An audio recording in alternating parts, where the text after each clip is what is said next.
Well, hello, everybody, and welcome to the Weirdly Cosmic podcast. I am Louise Eddington, the Cosmic Owl of Cosmic Owl Astrology, and I am an astrologer and author of 3 books, Modern Astrology, The Complete Guide to Astrology, and The Complete Guide to Tarot and Astrology.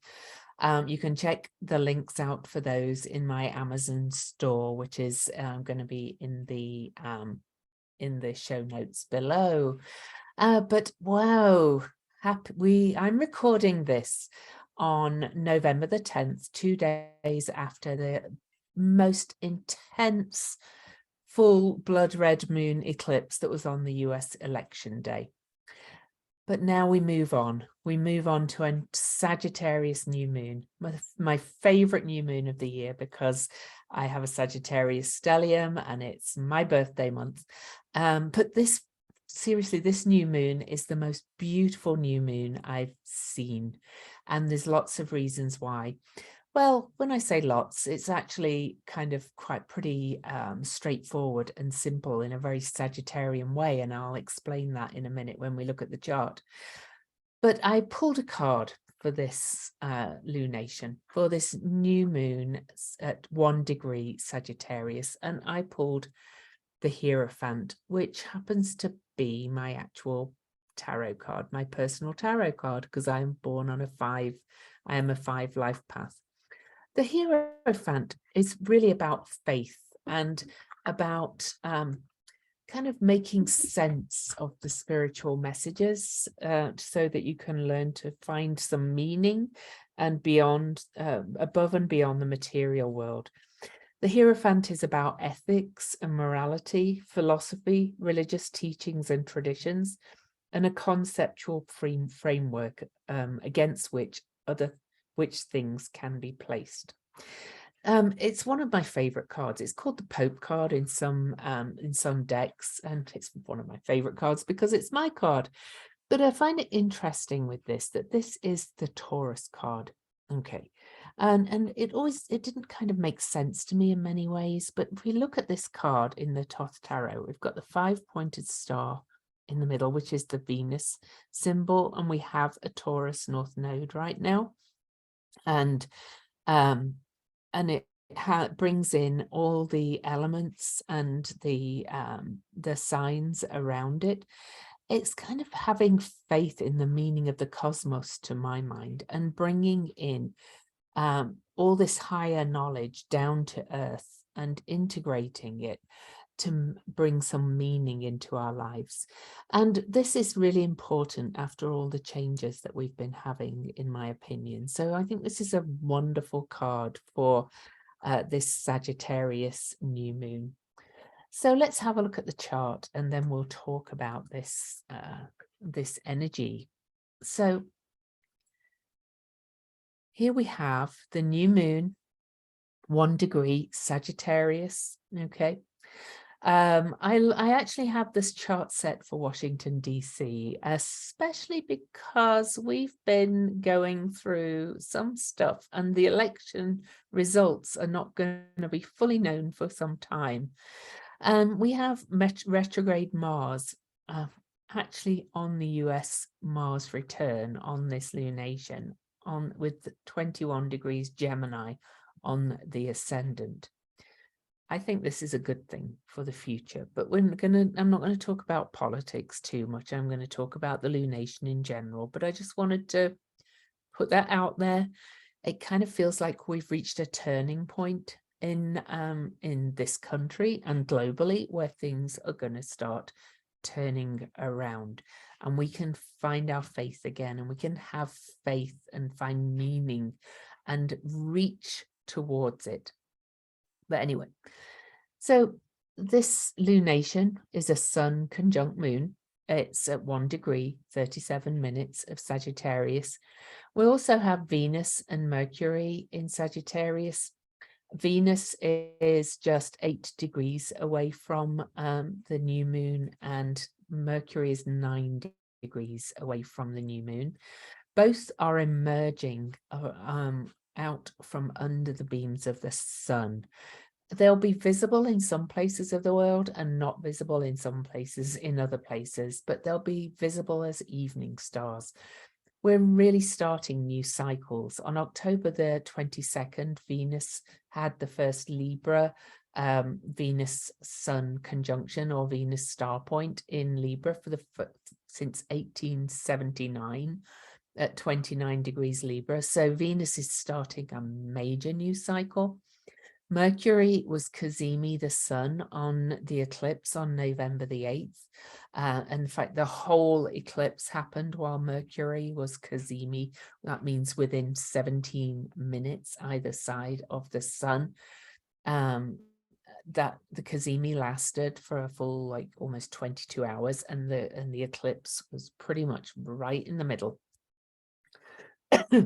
So, you know, we got some major cycles starting and building whilst all these planets, the personal planets, Mercury and Venus, were under the beams of the sun, and particularly while they were in the sign of composting, which is Scorpio.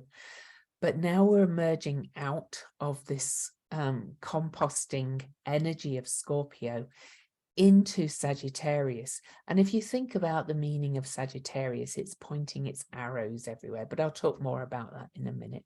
Okay.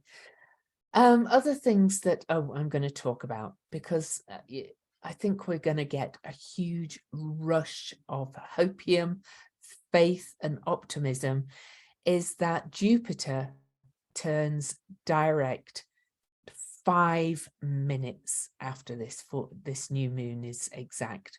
Oh my goodness. And Jupiter rules the sign of Sagittarius, and Jupiter's in the other sign of his rulership, Pisces. So this could not be a more Jupiterian, Sagittarian new moon. And Jupiter is the greater benefic. He usually brings expansion and hope and goodness. You know, sometimes he can be a little bit OTT, a bit too much, but we'll talk about that in a minute as well. But I think our faith and optimism is going to be restored under this new moon. The new moon itself is actually square to Vesta. Vesta is the hearth of the state and the person, our inner flame. It also represents focus, commitment, and devotion. And Vesta is at 0 degrees Pisces, and in an almost exact square to the new moon. I'll talk about what that means too. One other thing I want to mention is Haumea down here. Haumea is a dwarf planet that represents birth and fertility. She's pure creation. She's the Polynesian creation goddess. She was the mother of Pele. She's kind of the mother of all that is. Well, on November the 15th, so after I'm recording this, on November the 10th and before the new moon, Haumea moves into Scorpio. She is going to move back and forth between Libra and Scorpio for a little while, but this is a big collective global shift. She's the first of these major slower moving planets to change signs. We've also got Pluto moving into Aquarius, and Sedna will be moving into Gemini, but Haumea is making that shift right before this new moon. So I'll talk about that a little bit too. One other major kind of configuration in this chart that I'm going to look at is that we have an opposition from Ceres in Virgo to Neptune in Pisces, and they are both square to Mars. So I'll talk a little bit about that as well as we move through. But first, I just wanted to talk about their numbers. This is at 1 degree, and this is the first number. This is new beginnings. This is creation, independence, motivation, striving forward, progress, ambition, positivity, and positiveness. Number 1 is the pioneer. It's raw energy, it's force, activity, self-leadership, assertiveness, initiative, instinct, and intuition. number one is often seen as the divine masculine, with number two being the divine feminine. But we're talking archetypally here, not about men and women. This is a real new beginning, this new moon, and it's just full of such hope. So I love that it's at 1 degree, but I also love that it's in square to Vesta, which is at 0 degrees of Pisces. 0 degrees is the number of infinity. It is the number of wholeness. It's everything. It's completion. It's everything and nothing. You know, it's the alpha and the omega, if you like, the 0 degrees, and that is in the sign of Pisces, which is Jupiter ruled. Sagittarius is Jupiter ruled. So we have 0 and 1, kind of the binary numbers, the what all creation is made of. Saying we can aim our arrows and create something majorly new on this lunation. So they're the only numbers I'm going to talk about majorly, except I do want to say that Jupiter is at 28 degrees Pisces. And as I said, Jupiter rules the new moon, rules Sagittarius. Jupiter also rules Pisces. And Jupiter is stationing direct at 28 degrees Pisces, which is another one. This is just full of new beginnings, okay? Just so full of hope and excitement. I could not be more excited when I look at this this new moon, to be honest. It's just it happens to be on my Mercury, so I'm very excited. So let's talk about Sagittarius. Okay, so because this is such a Sagittarius new moon. Now, Mercury and Venus travel pretty much in alignment with the sun. They never move very far away from the sun, being our most personal planets. We have the sun in the center of the solar system, then we have Mercury, and then we have Venus, and then we have the Earth. So Mercury is the first rock from the sun, Venus is the second, and the sun is the third. Sorry, we are the third. The Earth is the third rock from the sun. Now, it's not that unusual to have either Mercury or Venus in the same sign of the sun, but here we have both in the same sign of the sun, and they are just emerging from under the beams of the sun, where they've been combust. They've been in their underworld journey, both of them on the other side of the sun from our perspective.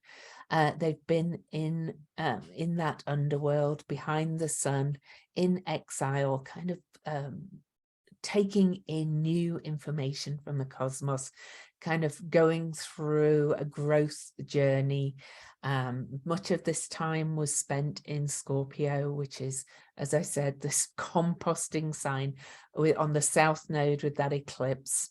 I got all these messages during this Scorpio season and through the Scorpio and Taurus eclipses of this image of kind of putting all our problems into the soil and composting it and hoping to be renewed and grow something new.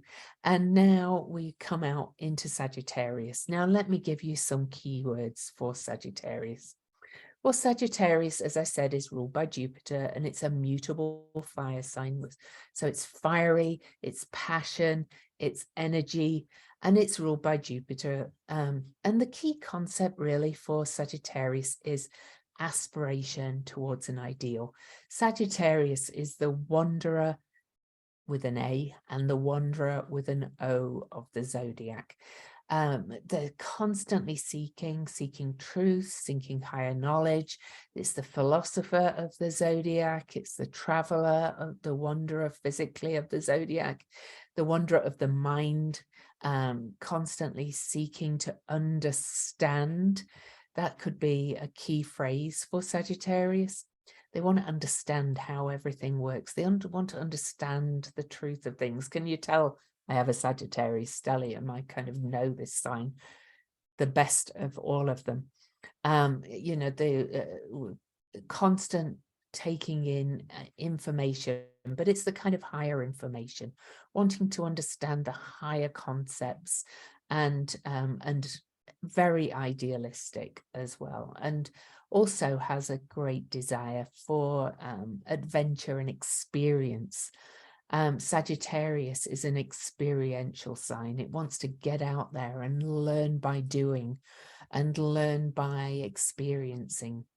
For example, Sagittarius likes philosophy, but they would often go and try on that philosophy, particularly for a while, to see if it worked for them. But Sagittarius is about belief as well, and it's very buoyant, very broad-minded, can be very careless, can be a little blunt. Foot in mouth syndrome is very Sagittarius, but it's very knowledgeable, very jovial. That's a very Jupiterian word. By Jove, that's Jupiter. It can be a little bit preachy, a little bit pretentious, and it's very outspoken, also quite the practical joker.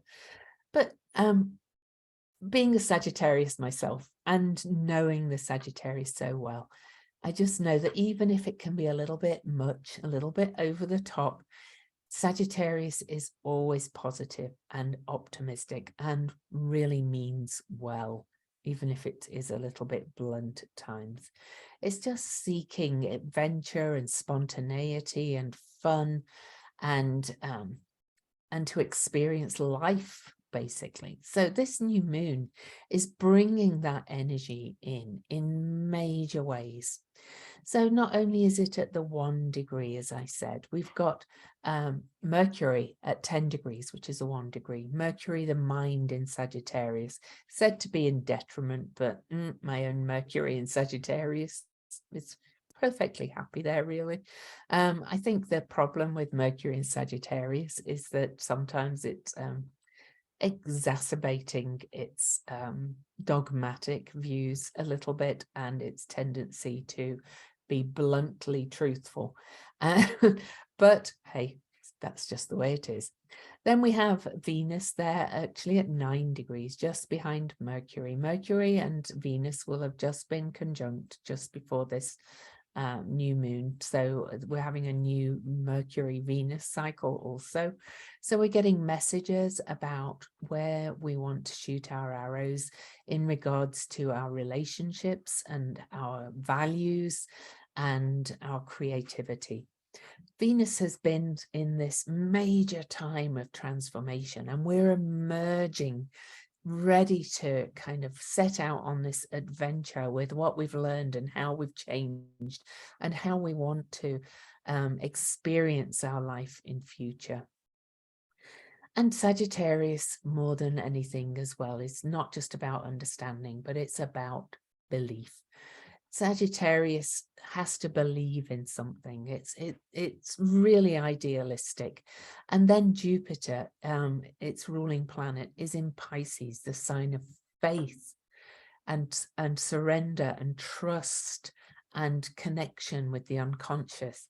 So this whole lunation is taking us into this realm of kind of looking around at the world and saying, you know, I have faith that we've got this. We are going to come out of this major period of difficult time and chaos, and we are going to emerge and create something wonderful. This full of possibility. Keep asking yourself on this new moon, what else is possible? What else is possible that I'm not seeing? And set your arrows high and big. Whew. Now let me talk a little bit about Haumea. Haumea, as I said, she is the Polynesian creation goddess. She is like Nyx in the Greek myths. You know, she is the mother of everything. She is creation, the mother of all creation, the mother of Pele itself. Haumea has been in Libra for many, many years. And she is moving back and forth between Libra and Scorpio. She's moving into that composting sign for a while. The sign that really is about fertility and death and rebirth itself. this could not be yet another bigger indicator that we are moving into a time full of possibility. Now, does that mean we're not going to still have problems and still have difficulties? I don't know if a world is ever going to be like that. But I really believe that we are moving out, slowly out of the very difficult times that we've been in. On this new moon, Saturn and Uranus will now be more than 3 degrees apart.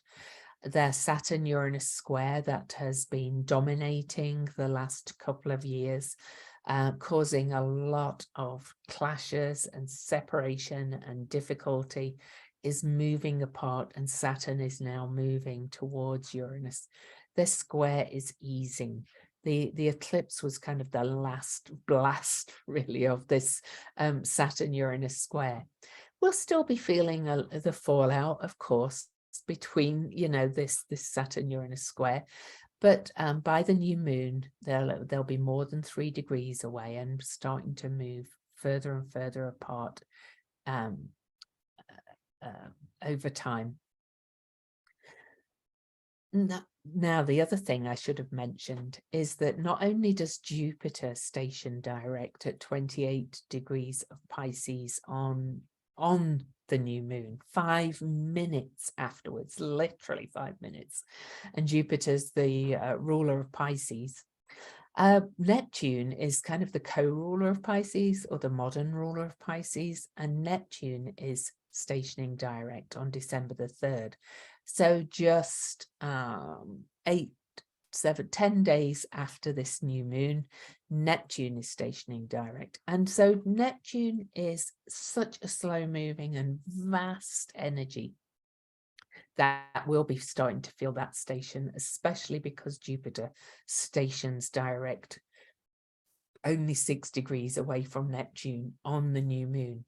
And this is in Pisces. This is in the great sea of consciousness. This is going to be a big tidal wave of shift of faith and belief.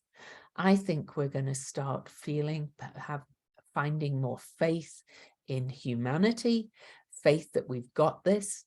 To go back to the US elections, by November the 23rd, we won't have had the last Senate runoff in Georgia, but I think by the new moon, we'll have a really clearer idea of the number of seats in the Senate and the House, and we'll be able to see what way the tide is turning. We feel it already on the election that the tide is turning, in my opinion, and I'm not talking about parties here, I'm talking about attitudes, and I think we're moving away from some of the more challenging political energies that we've been having over the last few years, and move it. People want peace. People want to be kinder to each other. People want a more socially supportive society. People want people's reproductive rights. People don't want to take away marriage for LGBTQ people. All these things, even if no matter which party they're in, the majority of people just kind of want people to be people, really. Just let people kind of live their lives. And anyway, I don't want to get, I'm not getting political here, but I do feel a tide turning towards being more kind and taking people and thinking about people and remembering that we're all connected, and that what happens to me happens to little Jimmy in Australia, for example, or some young girl in India. We're all connected. Everything that happens in the world affects every one of us. And I think we're starting to remember that in many ways. Now, just to mention that Saturn-Uranus square again that's now separating, I've talked about it before on my Facebook and my social media. But the Saturn-Uranus square began in October of 1988 with a conjunction at 27 degrees of Sagittarius. So there's Sagittarius again. And Sagittarius is also, or Jupiter and Sagittarius is also related to law, and then we kind of, and to strong opinions, strong ideals. And at the end of 1988, we had Ronald Reagan as president and Margaret Thatcher as prime minister in the UK, the two places I've been citizens of, or am citizen of, so I know these well. And that was the period where capitalism was really taking hold. Just the year before the conjunction, we had the Wall Street movie with Gordon Gekko saying greed is good. Trickle-down economics came into play. I do remember Margaret Thatcher in the UK privatizing everything, privatizing rail, privatizing electricity companies, things like that. And I can't say it necessarily all went well. So, but we had all this, you know, the rise of corporations, the rise of, look, you know, free market really works, the ideals of that. Well, unfettered capitalism has been shown to be problematic. And since 1988, the divide between Saturn and Uranus has kind of grown quite a lot. But this Saturn-Uranus square that is just separating on this new moon is the closing square. This is the crisis of consciousness. What have we done?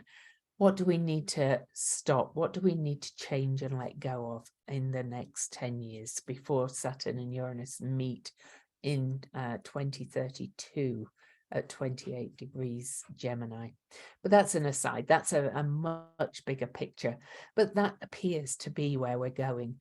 Not only is the Saturn-Uranus square now separating on this new moon, but the Pluto-Eris square, that we had 5 exact Pluto-Eris squares through 2020 and 21.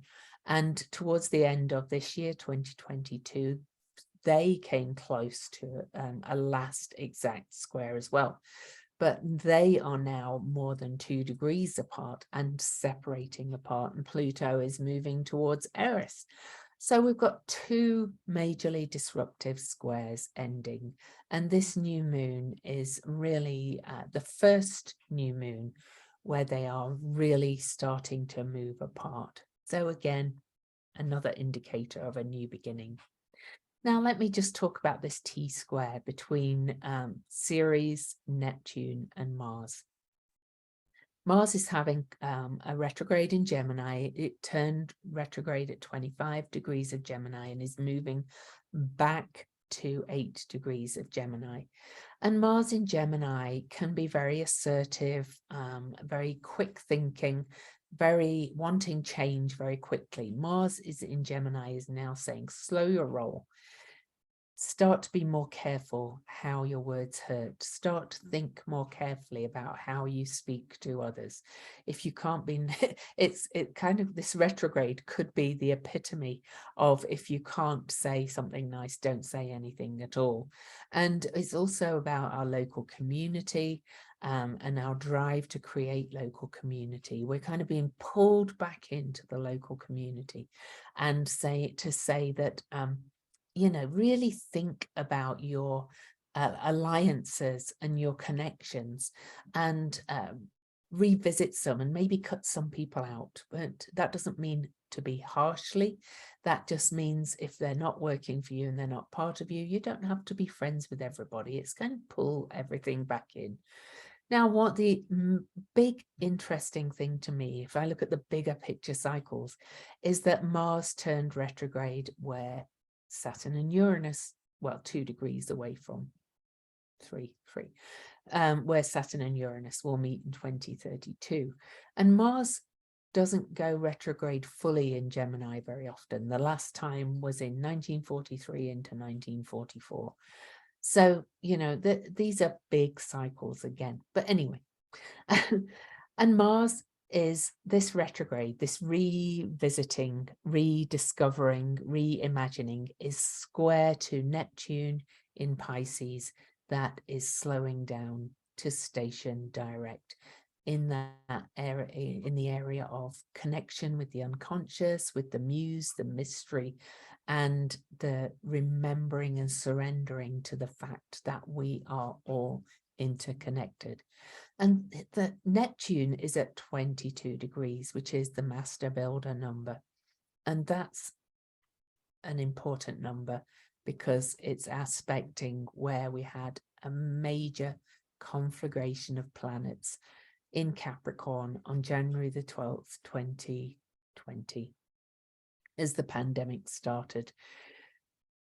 But it's a master builder number. It's saying we can build something different. And all this chaos has had a purpose.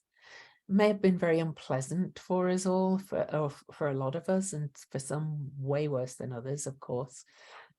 But we are learning from this chaos and destruction what we really want and what we really don't want.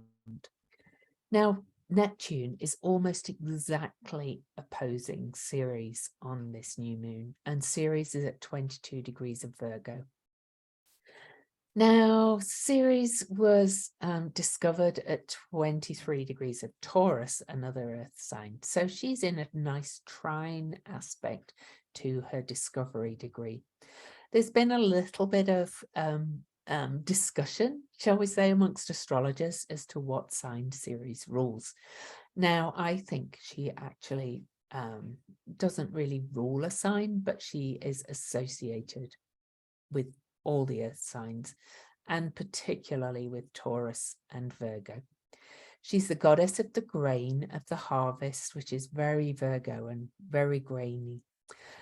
She's the great mother. She brought cereal, the grain, to humanity, to the earth. Ceres is also about how we live in alignment with the cycles of life and death of all kinds. And here she is opposing Neptune, saying we have to trust, we have to let go, and we have to let God.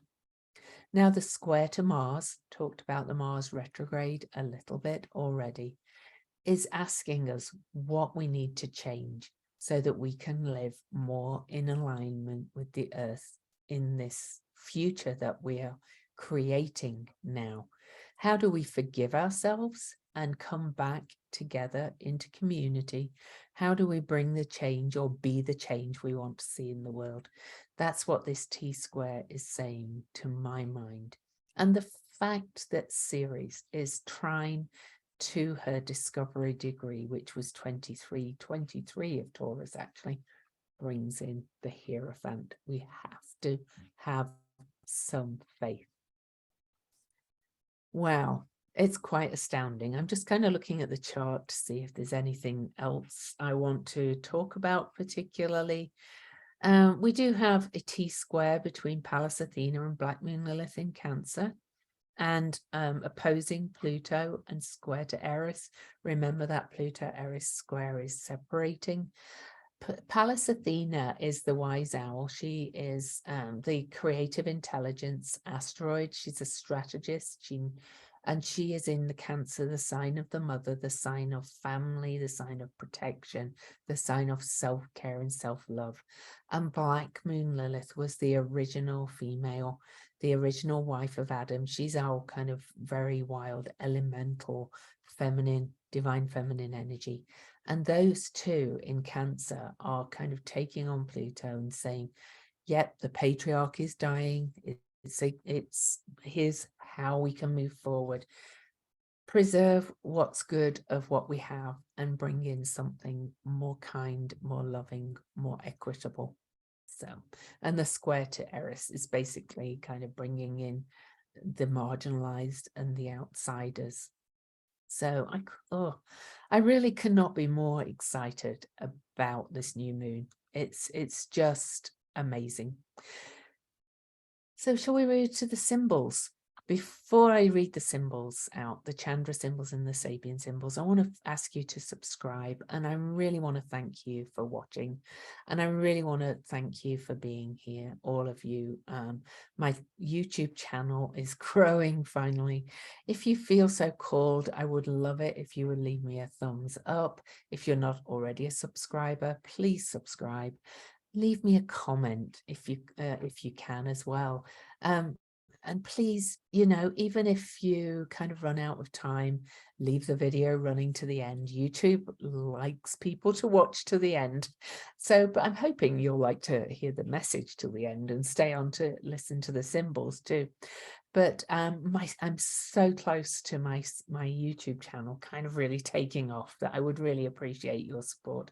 And I'd really appreciate all of those of you that show up and watch and listen every time I put a video out on my YouTube channel.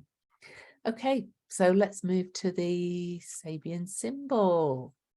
The Sabian symbol, we go up always. So for 1 degree Sagittarius, we go to 2 Sagittarius, the symbol. It's white-capped waves display the power of wind over sea. Dane Rudyard's keynote is the mobilization of unconscious energies under the pressure of superpersonal motives. Wind and sea are in constant interplay, and the result of that interplay are inspiring and beautiful. In symbolism, the wind, pneuma, is the early Greek word for spirit, is associated with spiritual dynamism. The stirring of deep energies this dynamism produces obeys cosmic or superpersonal rhythms, the power of which is irresistible. And then he goes on to say, the picture presented speaks of subtilization through rhythmic intensity. Okay. But it also speaks to me of the power of the unconscious, the power of tuning into the waves and the quantum kind of energy of the cycles of Earth, and really kind of tuning into those unconscious energies. All right, so this Chandra symbol is many iris blooming in a wide variety of colors. A vast multiplicity of vantage points, ways of being, complete identities, fabulously suggestible and impressionable, fanning out in all directions, becoming one with everything, desiring and needing to bring forth each self you have ever been. Every fancy you are filled with, you are impetuous, outrageous, and irrepressible. Freedom at all costs, the moment prevails, ferment and flux, a great difficulty in holding steady, perpetual, adolescent rebellion, and the magnificent ability to become absolutely anything. Experiences all. Your deepest need is to embrace your astounding nature and let it be free, despite all signs to the contrary. I just love that. That one I will be copying and putting in the show notes so you can go and read it. But just think of how we're blooming after this intense, well, first the intense eclipse period that we're just coming out of the composting period, as I've called it. Now the new bloom is growing, and it's so exciting.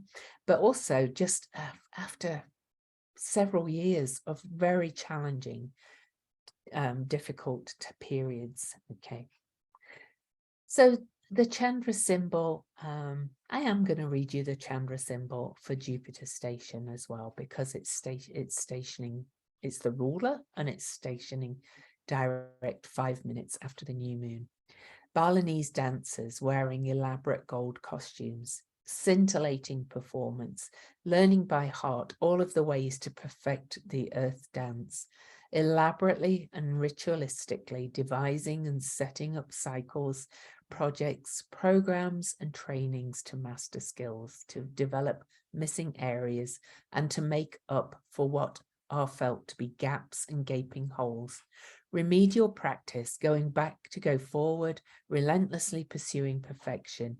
You are granted a sensibility that knows and can recognize anywhere the real thing, the fulfilled prototype. Tyrannically beset by the need to embody that archetype no matter what. Putting yourself through hell to make it happen, no sacrifice is too great. A virtual masochism of submission to programs, trials, and cycles. Trancing out on discipline and constraint, yet you are ultimately inspired and infused with a marvelous and even a spectacular self-witnessing capacity and self-reinventing skill that does work if you stay with it forever and refuse to hear of anything less, no matter how crazy it momentarily seems. Is anybody else excited now about this new moon coming?